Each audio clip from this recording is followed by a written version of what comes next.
এইটো royal Manas national park Bhutan পানবাং বুলি কয় ঠাইখন। এই পানবাঙৰ পৰা মানে ৰাফটিং হৈ আছে। তো আজি আমি লৈ অহা পৰ্যটকৰ দল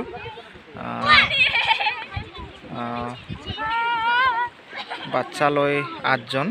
তো সিহঁতে এতিয়া তাৰমানে ৰাফটিঙত যাব, ৰাফটিং কৰিব ইয়াৰ পৰা মোটামুটি আপ নহয় ডাউনলৈকে যাব। ডাউন মোটামুটি 13 কিলোমিটার।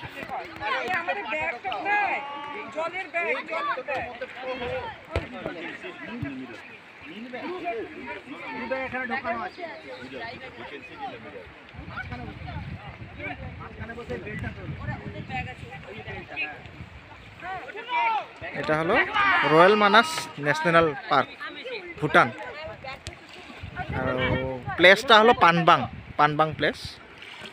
তো এই পানবাঙে তার মানে রাফটিংটা হয়।